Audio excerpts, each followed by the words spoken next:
Welcome to Little Detours with Regina Brett, where we help you create a life you love out of the life you have. Thanks for joining me. I'm your host, Regina Brett. Danielle Wiggins is the reason people in Cleveland get to work on time and in one piece. She's the morning traffic reporter for 3 News at WKYC Studios. She also anchors and reports in areas outside of traffic. Danielle grew up watching Channel 3, and now I think she's a star on the station. Danielle was also my producer for the Regina Brett Show that aired for 3 years on WKSU FM, an NPR affiliate out of Kent, Ohio. Danielle is one of the most joyful people I know, always shining her light on the world with that 100 megawatt smile, even though she has known times of debilitating darkness. Danielle is here to talk about finding your light and being the light for others. Danielle, thanks for joining us. Oh, Regina, thank you for having me. You are going to make me cry with that introduction. My goodness. Well, you do. You have the best smile and you have so much energy. I always feel tired after talking to you because you're so energetic. It's like, wow. But I have to expect you to start with, there's construction on the West Shoreway and 271 North is jammed from Macedonia to Bedford Heights. You have a great voice for traffic and weather. Oh, thank you so much. Yeah, yep. It wasn't always like that, though. That is true, but no one I know gets more excited about weather, construction, and traffic than you, Danielle. Well, it's all about being there for the viewers, because if I'm on the morning show, it's from 4 a.m. to 7 a.m. And if I'm like, here we go, people are not going to be happy to start their day. So I have to be happy or energetic about whatever I'm presenting so that to help people start their day off on a right note. So you get up at something like 2 a.m. or 2:30 in the morning? Yes. But during the coronavirus pandemic, when I returned to air, because they kind of transitioned me to do more reporting. But then when I returned to do traffic, I got to sleep in just a tad bit until 3 a.m. because I'm broadcasting from home. So good for you. Well, Danielle, let's talk about your first big detour. You grew up in Bedford, Ohio area. You went off to college with big dreams. What were you going to do back then? What did you think was the big dream for you? Well, my big dream was to be, it's interesting, I'm here now, but I never thought that I would get here in that time of when I graduated from college. But the first detour for me was when I went off to the University of Missouri, Columbia. Now, at the time when I was a 17, 18-year-old teenager, my goodness, they were the #1 school in journalism. And I knew how competitive journalism was. I wanted to be an anchor and reporter. I grew up watching Ramona Robinson when she was on the 10 o'clock news, and I wanted to be just like her. I loved Ramona Robinson growing up. And so I went off to the University of Missouri, the #1 school of journalism at the time, and was doing very well. I knew it was very competitive to get into the journalism school when you hit your junior year. But what happened is right before my junior year of college, I was diagnosed with depression after pledging a sorority. And in my little 19, 20-year-old mind, my life fell apart because, I didn't believe that when I thought of depression or things like that, I thought of the word crazy. And unfortunately, at the time in the Black community, it was something that was like, you don't get depressed, go to church. Nobody gets depressed. No, we don't get depressed. You have to be strong. And so it was very, very hard for me to recover from that. What were the symptoms that you first noticed that something was wrong or something had shifted? Well, what I noticed is, I went from a straight A student in college, and then I just had a bunch of thoughts of fear, just scared. I would sleep all day and sleep to avoid just life in general. And that wasn't me. I'm typically energetic. I'm typically, hey, let's do this, let's go there. And I just was afraid of people. I had just thoughts of not everybody's out to get me, but just that I was a failure. I couldn't do anything right. Just very self-deprecating thoughts. And it was terrible. It was like nonstop. I had little energy to do anything. And I just really wanted to sleep all day to avoid whatever I had to face. So did your roommates notice this? Your college roommates? Well, at the time, I had to think back really quickly. I was in the process of pledging a sorority. So I was with 17 other girls all of the time. And we were just, running around campus, doing different things, learning things about our sorority. And we barely slept. So we all were kind of like off. But I think I went home for spring break, and I just kind of like I got better. I felt better, but when I returned after spring break, that's when things were just different. And it was just like I could barely talk. I was shaking all the time, and I don't know.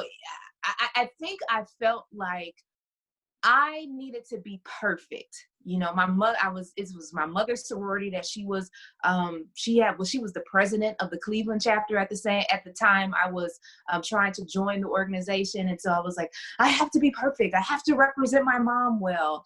And what I realized is through all of that, my entire life, I grew up with low self-esteem. And what I've learned, or what I had learned, is that if I achieved, and the more that I can achieve, then it will make me feel better temporarily.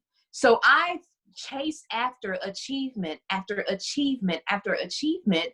But when I hit, pledging a sorority, one of the things was no matter what you did, you could do nothing wrong. Right. I mean, it was almost 20 years ago. And so that really messed with my psyche, because I'm like, oh my gosh, you took away my ability to hide behind my achievements, and I had to deal with what was going on. So my mother was the first one to really acknowledge that something is wrong with my daughter. My mom will tell you, like, any parent knows their child back and forth. And so she was the first one to say something is wrong.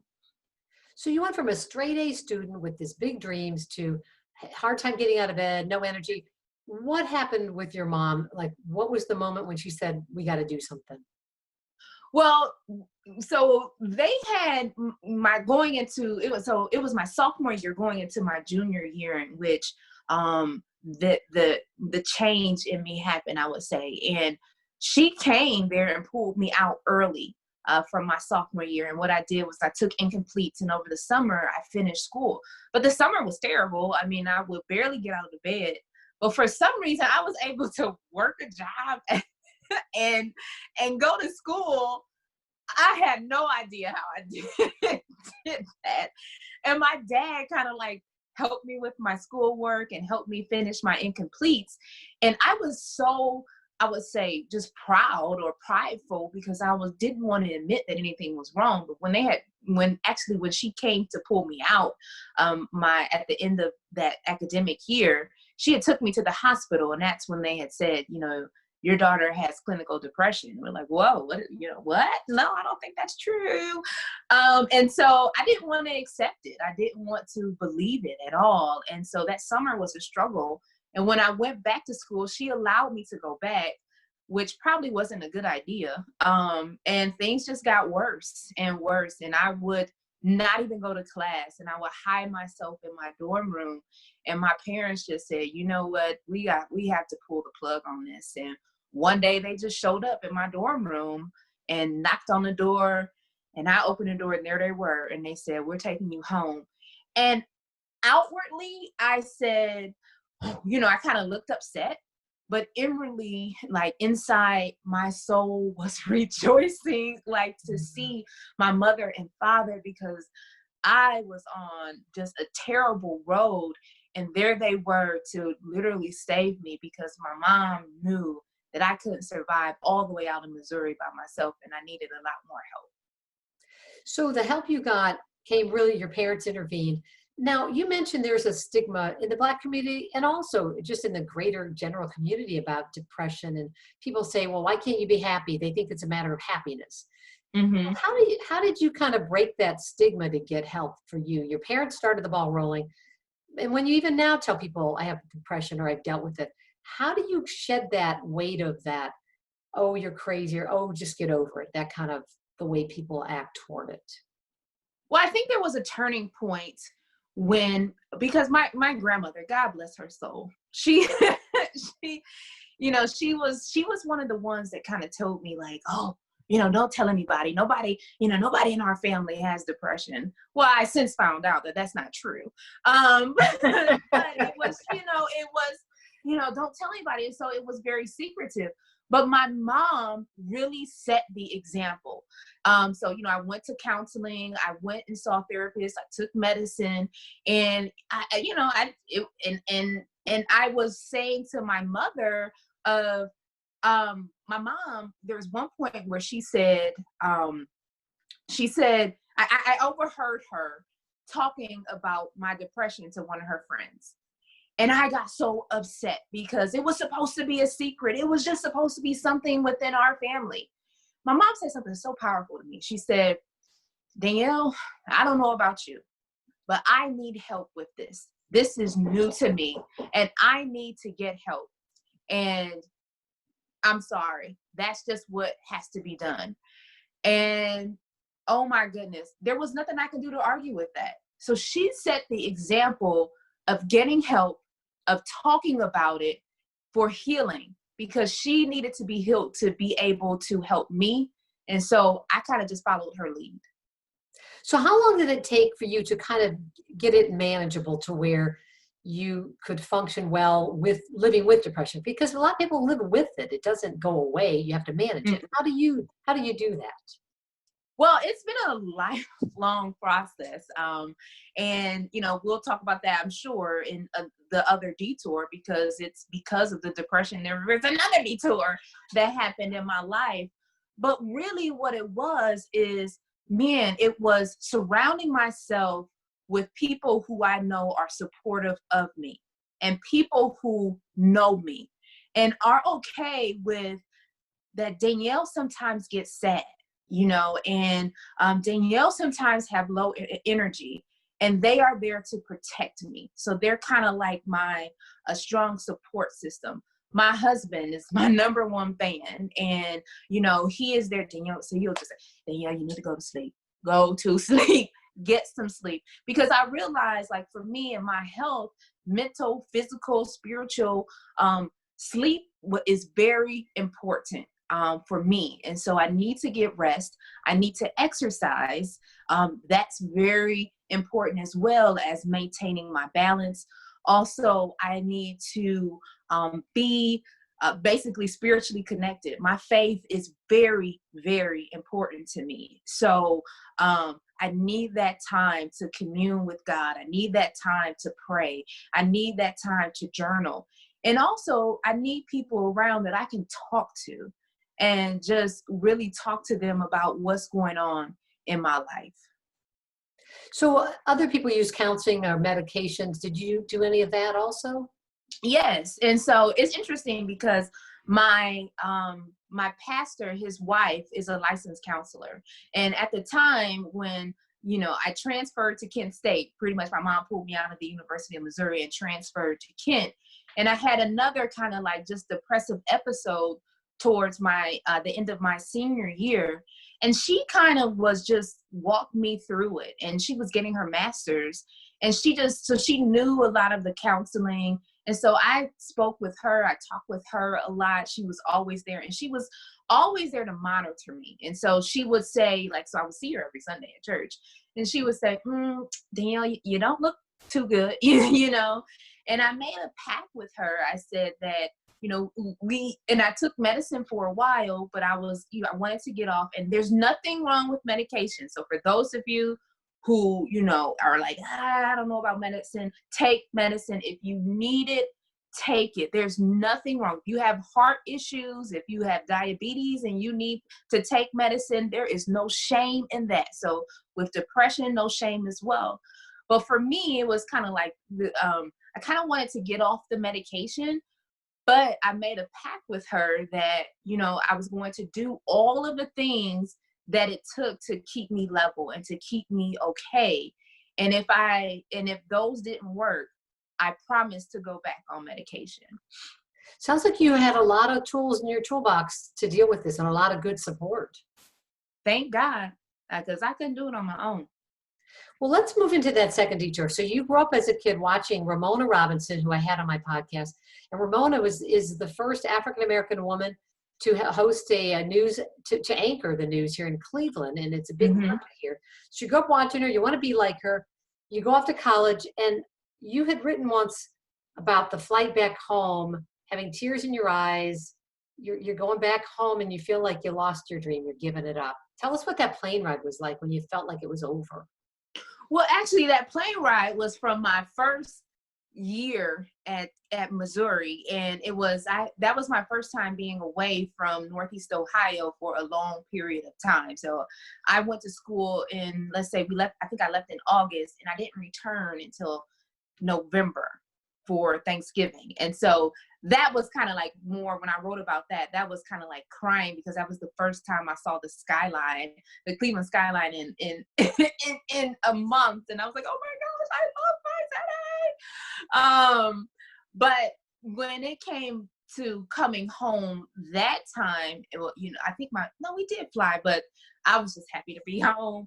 I think I didn't believe that I had lost my career dream that time. But as I said, moving into Kent, you know, I picked up everything. I got everything together. Oh, everything's going great. And I joined TV2 there, which is the television station at Kent State. I was anchoring there, reporting, doing well. And then all of a sudden, just in my senior year, I was returning from the National Association of Black Journalists. I was working on a TV program with them for that conference. And I just started feeling those same feelings of depression out of nowhere. Like nothing was going wrong in my life or what I said, but it was just like a cloud of sadness, you know, kind of just, you know, elevates over you. And I'm like, oh my gosh. And I knew what it felt like because of when I was in Missouri.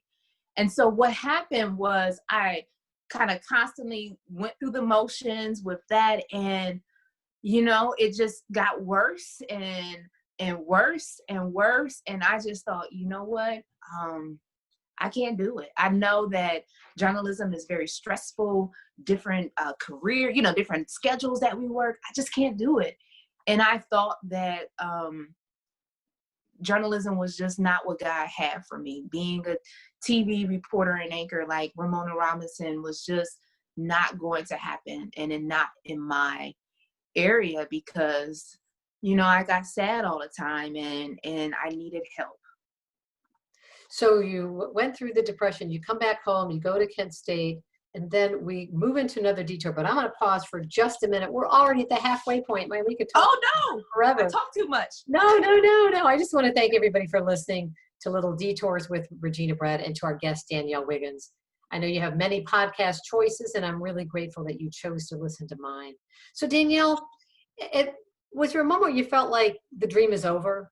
Like depression derailed it forever? Yes.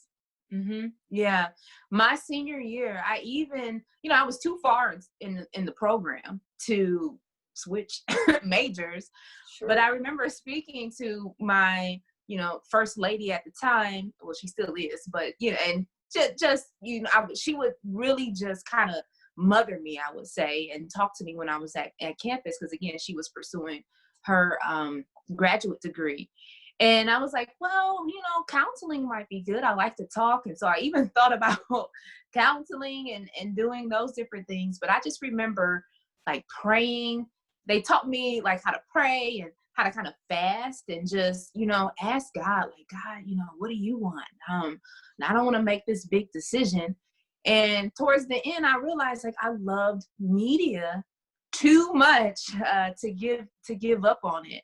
And so I knew that I needed to stay in the Cleveland area to, as you can see, my support system is what kept me, healthy and kept me thriving. And so I knew it would be an unwise decision to leave them. And so I said, well, I guess I'm never going to be on air because, as you said, Cleveland is a pretty big market, top 20. And I was fresh out of college, no on-air experience. And usually in broadcasting and television, you have to move to smaller markets. And I knew that wasn't good for me and my health. So I said, well, I guess I better figure out what I'm going to do. So I tried to be a producer, even though deep down I always wanted to be on air. Well, I met you when you were producing the Regina Brett show. You were so much joy, and we did it for quite a while. And then you had a moment where you answered an open casting call for the morning traffic reporter. I think your mom told you about it, wasn't it? She did. My mom is like the theme of this interview. Goodness gracious. She's your biggest cheerleader. She is. She also pushes me growing up, she pushes me the hardest. And so she got the most slack from me, I say, growing up. So parents, who may be going through a hard time with your kids, and your kids are like, I can't stand your mama, daddy, whomever, know that just stick in there. That's what my mom did, because I sure went through that. My mom was just the worst person on earth in my mind. But boy, oh boy, now that I'm older and I think back and I said, wow, if it were not for my mom, where would I be? So for those of you going through hard times with your children, stick in there. It can turn around. Trust me, I'm a living testament of that. But anyway, yeah, my mom, she called me one day. I remember I was just, that little, sometimes you just have a dream, and I believe that a lot of times God places those little desires in your heart. And, I was trying to tell myself, I got a pretty good gig here. I like producing the Regina Brett show. We have a good time, and, we won awards together, Regina, and, you let me on the air too. We were co-hosts sometimes, and it was great. But it still was just that nagging, I would look at the news and like, gosh, I really want to do that. And I remember one day just praying like, man, God, if somebody could just have an open casting call, here in Northeast Ohio. I literally prayed that because I knew nobody was going to give me a chance because I didn't have, on-air professional experience. I was a producer. And I said, but I can just show them my personality. I remember specifically praying for open casting calls. And then one day my mom calls, my husband answers the phone, and she goes, I don't know if you're interested in this. My mom doesn't talk like this, but I'm just making it up. But Channel 3 is having an open casting call for a traffic reporter position. I had no idea what traffic reporters did or anything, but I heard open casting call, and I said, oh my gosh, that's an answer to my prayers. So, yep, I went after it. And this was rare because the station had people audition and send in a tape, and then people vote. So you actually won. You won the spot, right? Yeah. Boy, I have so much appreciation for those people that go through American Idol and all of those other like online voting. That was interesting. Yeah, so I think I was told that there were over 200 people that showed up that day to audition. And basically we signed up for a time, and we walked into the studio, and we had 1 minute to give a traffic report.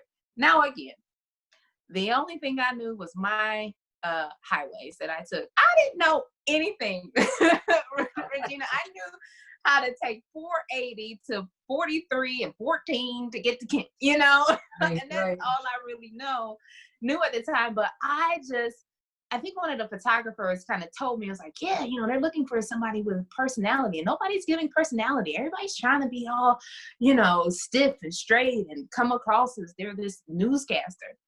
Well, boy, they asked for personality. I gave it. I like to say that it was the most ghetto traffic report that you would ever hear. Oh, that's hilarious. But you know what? It set me apart. And so, yeah. And so I ended up winning. Long story with that, but to wrap it up, I know we don't have much time, but I ended up winning the online voting portion, thanks to my sorority. Your And posse, huh? what'd you say? Your posse came through, your sorority girls? Yes, they were, yeah, they came out in full force to vote for me. So I'm very appreciative of that. And yeah, and after that, then we had to go through an interview, and just the regular interview process. They narrowed it down to 3, and then they ended up selecting me. So it wasn't easy at first, and I think this is really important. So you are on air, and it's hard. You've got cameras and computers and all this technology, and then there's your voice, and you started to hear from people about they didn't like how you sounded. Tell us what the experience was like for you. It was horrible. It was absolutely horrible. Like, I'm so glad you can laugh about it now. Yes. Can I say that one more time? Horrible. I mean, I left every day crying. I think I knew that it was going to be tough. What I wasn't prepared for is because, I mean, I'm staying next to Holly Strano, and the anchors at the time. I mean, Holly is a legend here. And so I knew I had no experience on air. I knew how to write and do those different things, but you don't write and tell, their typical stories when it comes to traffic. It's all ad lib. So all of the strengths that I had and learned in journalism school, I felt were stripped away from me. And all I had was my smile and the way that I dressed. And so I really wasn't prepared for the backlash, and that it's public and you see these things and it's in front of everybody that I know. I, receive things of, oh, she sounds like she has cotton in her mouth. She is illiterate. And I was broken. Like, wow, I didn't realize. And what I learned now is that, it's just different dialects that people have. And so, I grew up mostly around African Americans. And so I was speaking that culture. And so but I needed to be a little bit more polished. And so it was tough not losing who I am, but being able to speak in a way in which everybody from any culture can understand me. Because, certain cultures, you say things differently. And I just had to take and say, okay, I'm not terrible. I'm not awful. Like, people would send me emails. People would stalk me on Facebook and really write nasty comments about me. And I just had to say, I'm not terrible or awful like they say that I am. I'm just green. Give myself some time and I'll get this. So did you come close to quitting though? Did you come close to saying, I'm not cut out, man? No. And the reason is because, number one, my mom taught me never to quit. Like, I played sports all the time. And I remember I was a sophomore and playing volleyball. I was one of the only sophomores on the varsity volleyball team. And they put me through the ringer and they yelled and screamed at me when I would make a mistake. And so it tore my confidence up. And I told my mom, I said, I'm quitting. And my mom was like, you are not quitting. She said, because if you quit now, you will continue to quit the rest of your life when things get hard.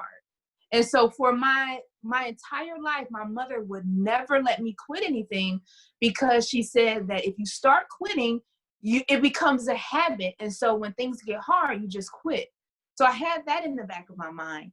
And then, like I said, I had this posse of people that would stay up voting for me across the country and here in Northeast Ohio. And I told myself, what would it look like to them if I quit? They worked so hard to help me to win that competition.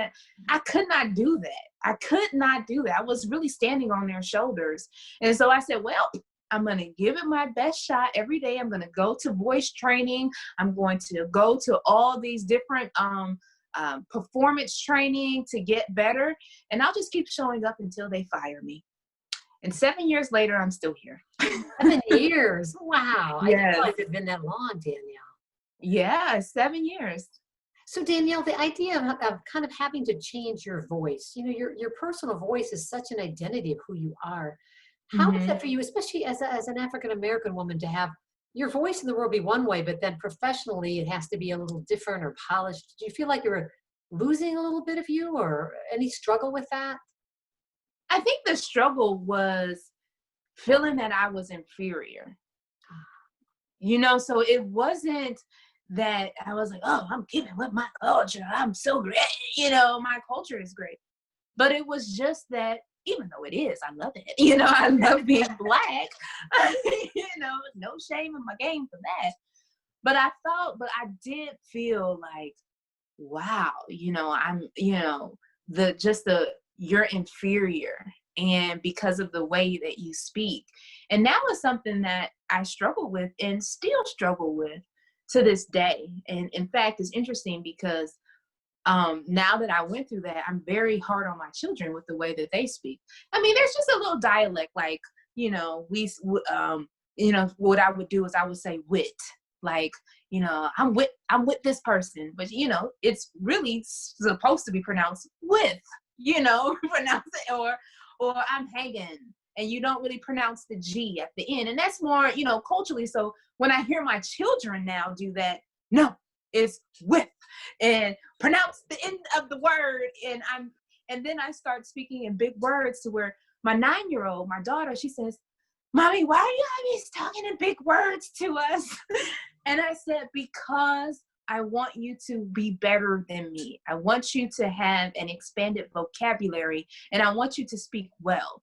Because when you don't speak well, people will feel like you're stupid and you don't have anything to offer. And even though it's our culture, we know, we're smart and all these different things, but unfortunately, that's the world that we live in, and we have to adjust to that world. And so I have to prepare my 9 and 12-year-olds with, yes, this may be how your friends are speaking, but you can't speak that way. So you went from getting all this criticism to finally getting people saying you're an inspiration. What was that like? From people started to post that they're looking up to you, Danielle Wiggins, and their kids are looking up to you, seeing you on TV. I think it was surreal because, like, this is my passion. And Regina, I know you know this because I was your producer. Journalism and writing, and a lot of us, I know me, I don't get paid like a lot of money, but I'm so passionate about what I do, because the power that we have to tell stories and to write, and that people allow us into their lives to ask them questions that they wouldn't maybe normally answer. Man, that's a great trust to have from the community, and to do it well. And so to know that certain people may look at me like I looked at Ramona Robinson, or even a Danita Harris, who has since become my mentor as well. It's like, whoa, like, I'm so honored. I don't deserve it. But it just makes me realize, and it makes me work harder, because I know that I want to represent well. I want to represent women well. I want to represent my parents well. I want to represent, most importantly, God well. And so to hear that lets me know that, hey, I am doing a good job in presenting myself and being authentic to who I am. Well, you do deserve it. You worked so hard. I don't know anybody that works as hard as you and has as much joy doing it as you. You make it look fun. I don't know if it is, but you sure make it look fun. When you find your passion, I really look at my career as my calling. Some people, some people, they just have a job, and that's totally fine. Their calling is separate from what they get paid to do. But for me, it's just like telling stories and being on air and connecting with people through mass media. Like, oh my gosh, it's like I feel like that's what God had placed me on this earth to do. And be a mom and love my kids and stuff like that too. Don't want to forget about them and my husband. Yeah. You have a son who's 12, a daughter who's 9, and they've really watched this whole path. What do you feel like you want their the message your life is for them? Well, what do you think it is? Well, I would say the message that I would want them to take from my life is you should live a life free of excuses, and that you gave everything that you had to the world, so that when you pass away on E, which means you don't take your dreams to the grave with you.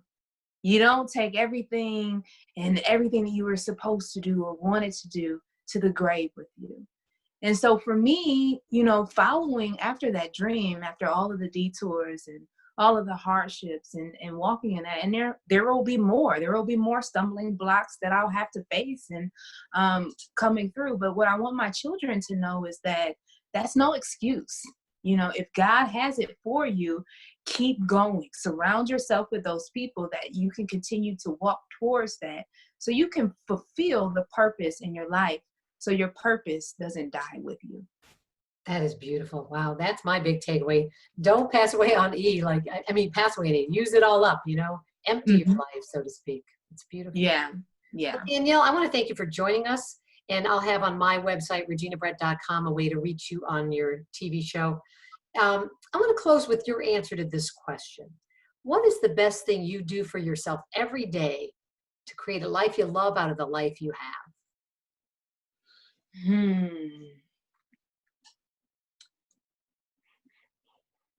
I think the one thing that I do for myself is to be patient with myself, because I'm so hard on myself.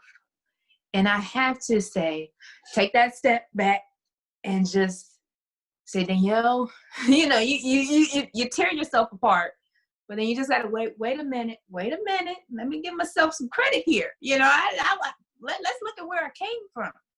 And so that's the deep answer. The logical answer is I sleep. I need sleep. Regina, to take care of myself.